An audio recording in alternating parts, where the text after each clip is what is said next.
They told me to be quiet. Again, at my own kitchen table, in the house I paid for. My name is Dorothy. Dorothy Mitchell. And for 15 years, I was invisible in my own family. But I held the checkbook. And when you control the money, eventually, you learn you control everything. Before we dive in, I need to know, where are you watching this from? Drop your city and state in the comments. I love connecting with all of you. Now let me take you back to where this all started. It was a Tuesday morning in March when I realized I'd become a ghost. My daughter Jessica sat at my kitchen counter, planning her vacation to Hawaii, on my credit card. My son-in-law Brad scrolled through his phone, ignoring me completely. My son Marcus talked over me about needing a new car. And when I opened my mouth to speak, Jessica held up one finger without even looking at me. "Mom, not now. The adults are talking." I was 67 years old. I'd raised 2 children alone after my husband died young. I'd worked as a hospital administrator for 35 years, retired with a solid pension and savings. I'd paid off my mortgage, maintained my health, kept my independence. And somewhere along the way, I'd become the family ATM. It didn't happen overnight. It started small, like these things always do. Jessica needed help with her mortgage after Brad's business hit a rough patch. "Just temporary," she said. Marcus needed assistance with his daughter's private school tuition. His ex-wife wasn't contributing enough. My grandson Tyler needed college funds. My granddaughter Sophie needed braces. I said yes because that's what mothers do. That's what grandmothers do. We sacrifice. We provide. We make sure our families have what they need. But temporary became permanent. 1 month became 12. 1 year became 5. And 5 became 15. Jessica's mortgage payment, $2,800 monthly. Marcus's contribution to his daughter's expenses, $2,500 monthly. Jessica's car payment, $650. Marcus's credit card debt I'd absorbed, $18,000. Brad's business investment I'd funded, $25,000. Tyler's college tuition, $40,000 annually. The family phone plan, $340. Jessica's health insurance, $450. The list went on. I kept a ledger.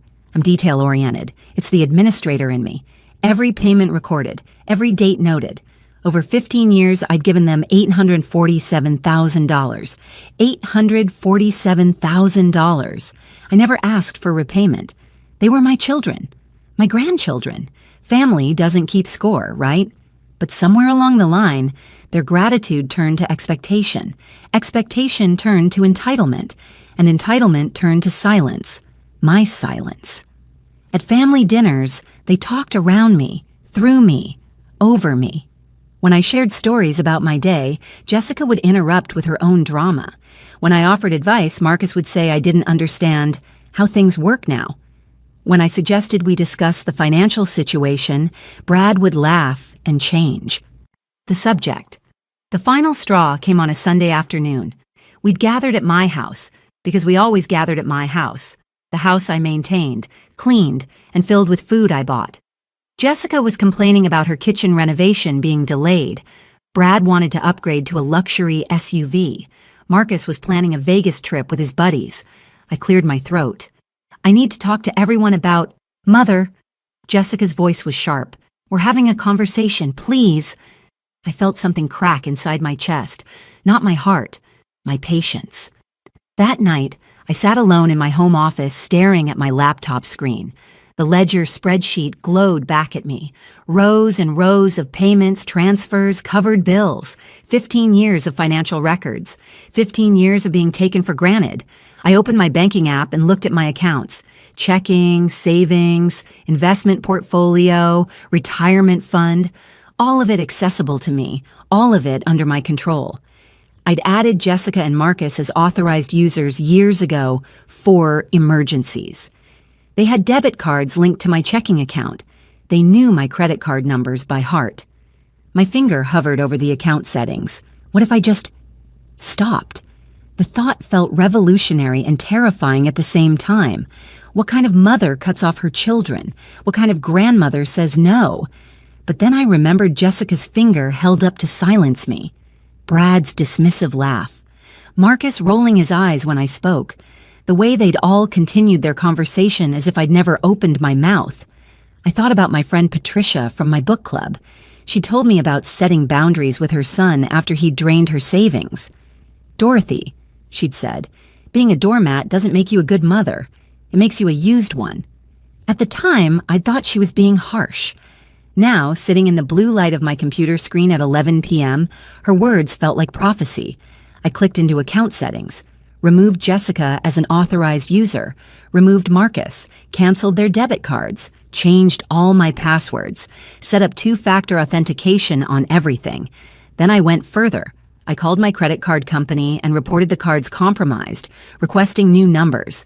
I logged into my investment accounts and removed them as beneficiaries, replacing them with charities I'd always wanted to support. I contacted my mortgage company and removed their names from any documentation where I'd listed them as co-owners in case something happened to me. It took 3 hours. By 2 a.m., I'd systematically locked every financial door they'd been walking through freely. The last thing I did was draft a simple email. I didn't send it. I saved it in my drafts folder. "Dear Jessica and Marcus, effective immediately. I will no longer be covering your expenses. All accounts have been secured. All cards have been canceled. All automatic payments have been stopped. This is not a discussion. This is a decision. Love, Mom." But I didn't send it, because I wanted to watch what happened when the money simply stopped flowing without explanation. I wanted to see how long it took them to notice. I wanted to see if anyone would call to ask how I was doing, rather than calling to ask why their payment was declined. I know it sounds petty. Maybe it was. But after 15 years of being silenced, I wanted my actions to speak louder than any words they'd never let me finish. I went to bed that night, feeling something I hadn't felt in years. Powerful. The next morning, I woke up to 17 missed calls. I made myself coffee, slowly, ground the beans by hand, heated the water to exactly 200 degrees, used my French press. I sat at my kitchen table, my table, and watched my phone buzz and light up like a Christmas tree. Jessica 6 calls Marcus. 5 calls Brad, 3 calls Jessica again, 3 more calls. Text messages flooded in. "Mom, my card was declined at Target. What's going on?" "Dorothy, the mortgage payment didn't go through. Call me immediately." "Mom, are you okay? Why aren't you answering?" "This isn't funny. Call me back." I sipped my coffee. It was excellent. Maybe the best coffee I'd ever made. The doorbell rang at 8:15. I knew who it would be before I opened it. Jessica stood on my porch, still in her yoga clothes, hair in a messy bun, face tight with panic. "Mom, what is happening? My card isn't working. The mortgage payment bounced. Brad tried your credit card and it was declined. Are you having banking issues? Have you been hacked?" I looked at my daughter, really looked at her. When had she gotten those lines around her mouth? When had her eyes become so calculating? "Come in," I said. She rushed past me, already pulling out her phone. "We need to call the bank. If someone's stolen your identity." "No one stole anything, Jessica. Sit down." Something in my voice made her stop. She turned slowly, phone still in her hand. "I've secured my accounts," I said calmly. Changed passwords, removed authorized users, canceled cards. The money stops today. Her face went through several expressions: confusion, disbelief, then something ugly. Anger. "You what? Mom, you can't just... We have bills. We have obligations. The mortgage is due in 3 days. "Yes," I said. "You have bills. You have obligations. Not me, you." "What are you talking about? I always paid them." "Yes, for 15 years I paid your bills while you talked over me, dismissed me, silenced me, at my own kitchen table, in my own house." Jessica's mouth opened and closed. "This is about Sunday? Mom, you're being ridiculous. You're blowing this completely out of proportion." $847,000, I said quietly. She froze. "What?" "That's how much I've given you and Marcus over 15 years. I kept records. Every payment, every transfer, every covered expense. $847,000. Ear color drained from her face. "Mom, we didn't ask you to keep track. You didn't ask me for anything. You expected it. There's a difference. This is insane. You're our mother. Family helps family. Family also respects family. Family listens when family speaks. Family doesn't silence family members at their own table like they're inconvenient children. Jessica's hands were shaking. So what, you're just cutting us off? Over one comment? Not one comment. 15 years of comments. 15 years of being invisible except when you needed my checkbook. Before we go further, if you're enjoying this story, please hit that subscribe button. You have no idea how much it means to this channel. Jessica's voice rose to a pitch I hadn't heard since she was a teenager. You can't do this. What about Tyler's tuition? What about my mortgage? Mom, we'll lose the house. Then I suggest you figure it out. I stood up, carrying my coffee cup to the sink. My hands were steady. I felt remarkably calm. Figure it out? Mom, Brad's business barely covers our basic expenses. The mortgage is $2,800 a month. How am I supposed to get a job? The silence that followed was deafening. Excuse me? Jessica's voice was ice. I turned to face her. Get a job. You have a master's degree in marketing. You haven't worked in 12 years. It's time. I can't just get a job. Who's going to manage the household? Who's going to be there for Tyler and Sophie? Tyler is 21 and in college. Sophie is 17 and drives herself everywhere. They don't need a full-time parent. You need a full-time income. Jessica's face flushed red.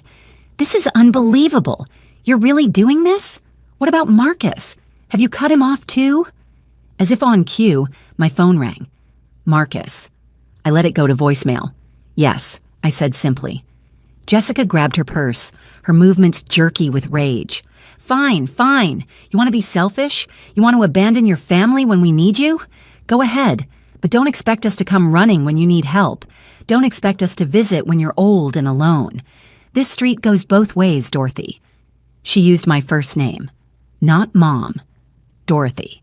I'm already old, Jessica, and I've been alone for years. You just didn't notice because the checks kept clearing. She slammed my door so hard a picture frame rattled on the wall. I sat back down at my kitchen table and waited. Marcus would be next. He arrived an hour later, more composed than his sister, but with that same underlying panic in his eyes. My son had inherited his father's height, but none of his humility. Mom, we need to talk.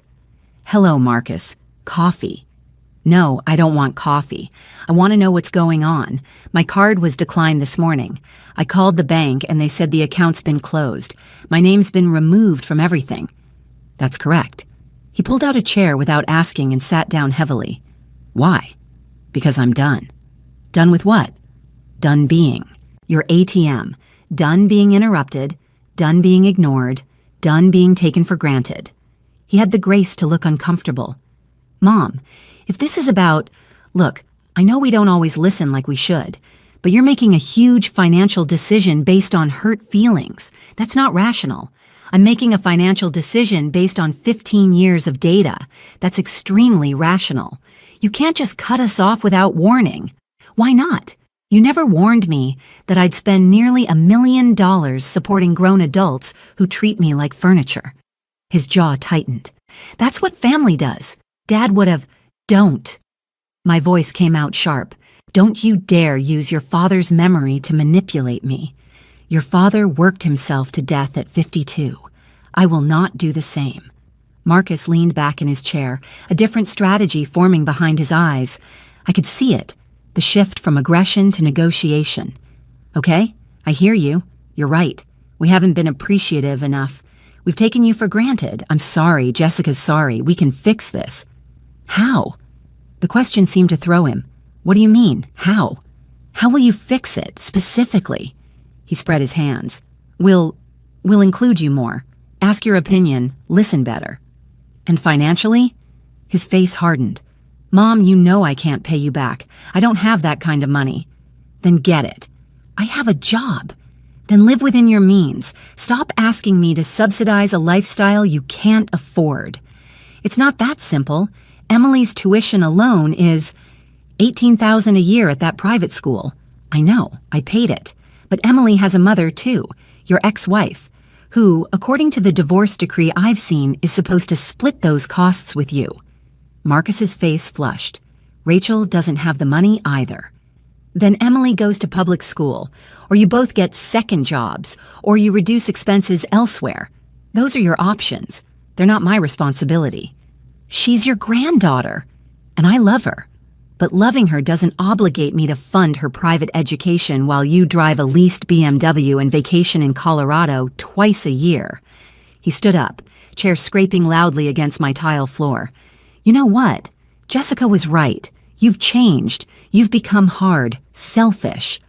No, Marcus, I've become selective. There's a difference. This is going to destroy our family. Our family was already destroyed. You just didn't notice because the money was still flowing. He left without another word. No hug, no goodbye, just the sound of his expensive car starting in my driveway. I sat in my quiet house and felt nothing. No guilt, no regret, just a strange, weightless peace. The phone calls and text messages continued throughout the day. Brad left a voicemail calling me unreasonable. Tyler sent a text asking if his college fund was still available. I almost laughed at the audacity. Jessica sent a long, rambling email about how I was traumatizing my grandchildren and destroying their security. I deleted it without finishing. That evening, my friend Patricia called. We'd had dinner scheduled for weeks. "How are you holding up?" she asked. "You knew I was going to do it." "I had a feeling, after what you told me at book club last week." "How bad is it?" Jessica threatened to cut me out of their lives. Marcus called me selfish. Multiple voicemails using words I won't repeat. "And how do you feel?" I looked around my peaceful living room, my space, my home, my life that I'd worked for, saved for, built with my own hands and intelligence. "Free," I said. "I feel completely free." Patricia laughed. "Good. Now comes the hard part." "What's that?" "Staying strong when they escalate. Because Dorothy, they will escalate. When people lose their source of easy money, they don't just give up. They fight dirty." She had no idea how right she was. The escalation started 3 days later. A knock at my door at 7 a.m. I opened it to find my granddaughter Sophie, tears streaming down her face. "Grandma, please. Mom says we might lose our house. Is that true?" My heart clenched. This was the tactic I dreaded, using the grandchildren as weapons. "Come in, sweetheart." Sophie sat on my couch, twisting her hands together. She was 17, beautiful, with her grandfather's kind eyes. None of this was her fault. "Your mom's house isn't going to be lost," I said gently. "Your parents have options. They're choosing not to pursue them. But Mom said you cut us off, that you stopped paying for everything. Did she tell you how much I was paying? Did she tell you it's been 15 years? Sophie's face crumpled. "She said you don't love us anymore." There it was, the knife twisted expertly by my own daughter. I took Sophie's hands. "Listen to me very carefully. I love you more than life itself. You, Tyler, Emily, you three are my heart. But loving you doesn't mean I have to fund your parents' choices. Do you understand the difference?" I think so. Your mom has a degree. She's brilliant. She can work. Your dad has a business. They can make different choices. This isn't about you. But what if they can't pay for my senior year activities? Prom costs money. Graduation costs money. "Sophie, has your mother told you to ask me this?" Her silence was answer enough. "Sweetheart, I'm not the villain here. I promise you. This is about your parents learning to stand on their own feet. But if you need something, truly need something, you can always come to me directly, not through your mother, directly." After Sophie left, I called my attorney. Eleanor, I know, ironic given my own name preferences, had handled my estate planning for 20 years. "I need to bulletproof everything," I told her. "Smart. What are we protecting against?" "My children attempting to claim financial elder abuse, possibly seeking power of attorney or guardianship. I want documentation of my complete mental competence and the voluntary nature of my financial decisions." Eleanor was quiet for a moment. "It's that bad?" "It's about to get worse." She was right. That afternoon, I received a certified letter. Jessica and Marcus had jointly written to me, CCing my doctor, claiming they were concerned about my recent erratic behavior and possible cognitive decline. They requested I undergo a neurological evaluation. I called Eleanor back. They're trying to declare me incompetent. Of course they are. Money makes people desperate. Can you come in tomorrow? We'll do a full mental competency evaluation with a court-recognized psychiatrist. We'll document everything. And Dorothy, start keeping every text, every email, every voicemail, everything. That night, Brad showed up drunk at my door, pounding and yelling that I was ruining his family.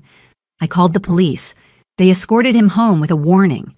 The next morning, Jessica sent an email to my entire extended family, cousins, nieces, nephews, explaining that I'd cut them off without cause and was showing signs of dementia. She asked them to stage an intervention. My phone exploded with concerned calls from relatives I hadn't heard from in years. The war had officially begun. I spent the next week building my defense like a general preparing for battle. The psychiatrist evaluation came back perfect. No cognitive decline, no signs of dementia, completely competent. Eleanor drafted official letters to my family members explaining the situation factually, with documentation attached. But my children weren't backing down. Marcus filed for financial guardianship, claiming I was vulnerable to self-neglect and financial exploitation. The irony would have been funny if it wasn't so devastating. Jessica started a whisper campaign in my neighborhood, telling anyone who would listen that I'd abandoned my family and was not acting like myself. My neighbor Martha asked me outright if I was okay, her face full of concern and suspicion. The court date for Marcus's guardianship petition was set for 6 weeks out. Eleanor assured me we'd win easily, but the process itself was humiliating. They were treating me like a child who couldn't manage her own affairs. Then came the breakthrough I didn't expect. Tyler showed up at my door on a Tuesday evening. My grandson looked exhausted, dark circles under his eyes. "Can we talk, Grandma? Just us?" I made tea. We sat in my living room, the evening light soft through my curtains. "Mom's been coaching me," he said quietly, "teaching me what to say to you, how to guilt you. She sent Sophie here on purpose. She wrote out a script for me about needing college money." "I know, sweetheart." He looked up, surprised. "You knew?" "I've known your mother for 42 years. I know her tactics." Tyler's hand shook around his mug. "I'm not doing it. I wanted you to know. I got a job, part-time at first, but they're giving me more. Hours. I'm applying for scholarships. I'm figuring it out." My throat tightened. "Tyler, you were right. What you said to Mom about me being 21.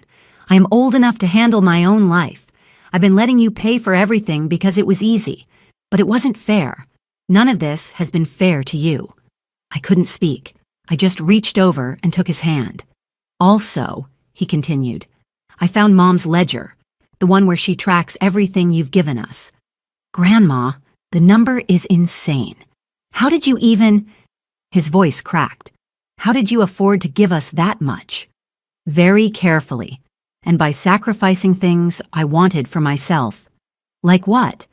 "I always wanted to travel. After your grandfather died, I promised myself I'd see Europe, France, Italy, Greece. I never went. The money went to you instead." Tyler's eyes filled with tears. "I'm so sorry." "Don't be sorry, just be different. Be better than they are." He nodded, wiping his face. "I will, I promise. And Grandma? The guardianship thing? Marcus told me he's doing it for your own good. But I heard him on the phone with his lawyer. He wants control of your accounts. He's not trying to protect you. He's trying to access your money legally."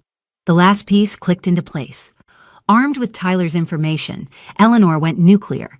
She filed a counter-petition exposing Marcus's true intentions, complete with phone records subpoenaed through discovery that showed his conversations with his attorney about managing Mother's assets for the family's benefit. The day of the hearing arrived.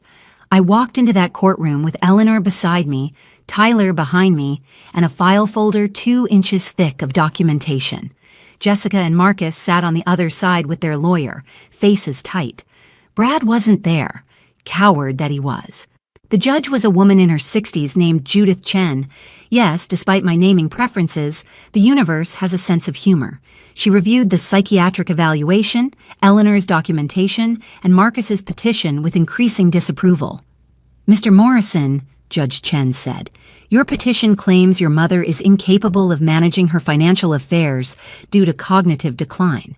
However, her psychiatric evaluation shows she's sharper than most people, half her age. Can you explain this discrepancy? Marcus's lawyer stood.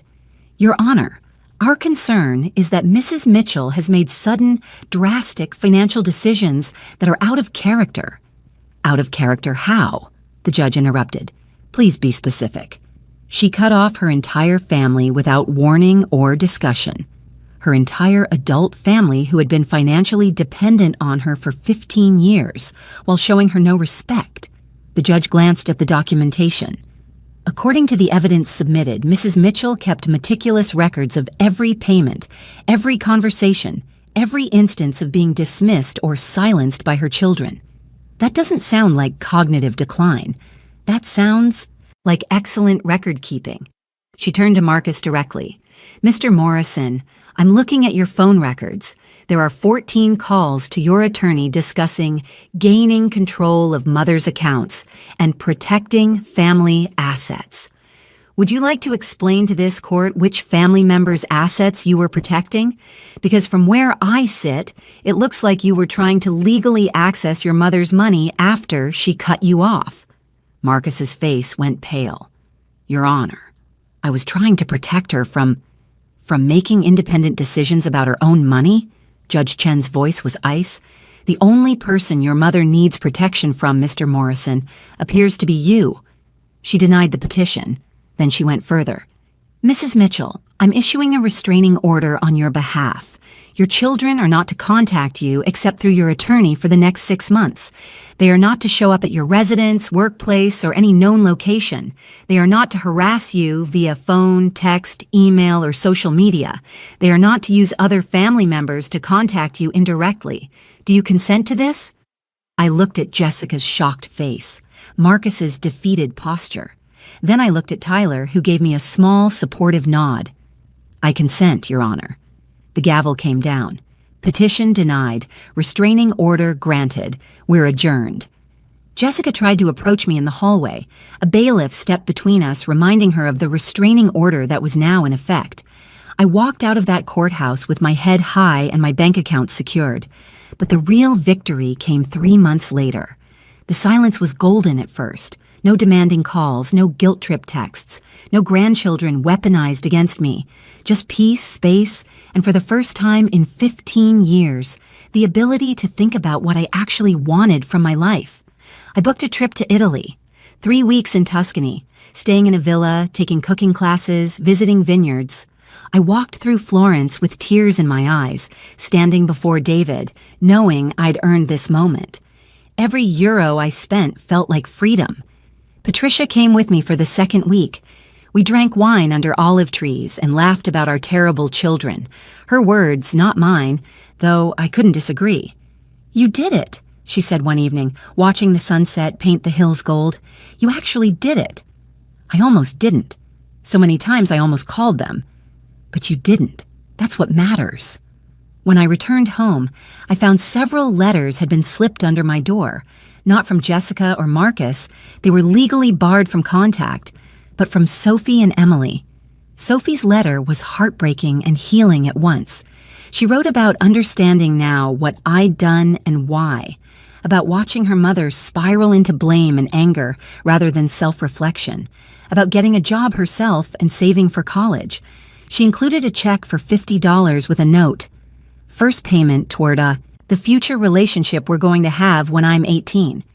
Emily's letter was simpler. I miss you, Grandma. Mom says you're mean, but I don't think so. I think you're brave. Dad won't talk about it. But I heard him tell Rachel he should have managed his money better. Can I write to you sometimes? I cried reading those letters. Not sad tears, proud ones. The restraining order expired after 6 months. Jessica and Marcus were allowed to contact me again. Neither did. Instead, I received a call from Marcus's ex-wife, Rachel. Dorothy, I hope it's okay that I called. I wanted you to know that Emily talks about you constantly. She wants to see you, and I wanted to thank you. Thank me. For stopping. for making Marcus face reality. He finally got a second job. He's paying his share of Emily's expenses consistently. He's becoming the father she needed. I know that wasn't your intention, but it's what happened. 3 weeks later, I met Emily for lunch. Just the two of us. She was 13 now, bright-eyed and chatty, and she told me everything about school, her friends, her life. She didn't ask me for money. She asked me about Italy. She asked me about my life. 6 months after that, Tyler graduated college. He'd finished on scholarship, with the degree paid for by his own work and student loans he'd manage himself. He invited me to the ceremony. Jessica and Brad were there. We didn't speak, but after, Tyler hugged me tight and whispered, "Thank you for teaching me I could do it myself." That's when I knew. The money didn't matter. The years of payments didn't matter. What mattered was this. My grandchildren were learning to stand on their own feet. They were learning self-reliance. They were learning respect. And I was finally living my own life. A year after that courtroom, Jessica sent an email, short, clinical, through Eleanor as requested. "Mom, I'd like to talk. When you're ready." I wasn't ready for months. Then one day, I was. We met at a neutral coffee shop. She looked older, thinner, with new lines of stress around her eyes. She'd gotten a job, HR manager at a mid-size company. Brad's business had actually picked up once he couldn't rely on my money as a safety net. "I'm not going to apologize," she said first thing. "Not yet, because I'm still angry and I don't want to lie." I respected that. "Okay, but I need to tell you something." She stirred her coffee, not looking at me. "I hated you for 6 months. Complete burning hatred. I told everyone you were a monster. I genuinely believed you'd abandoned us for no reason. And now? Now I work 45 hours a week. I manage my own money. I budget. I pay bills. I have hard conversations with my kids about costs and choices."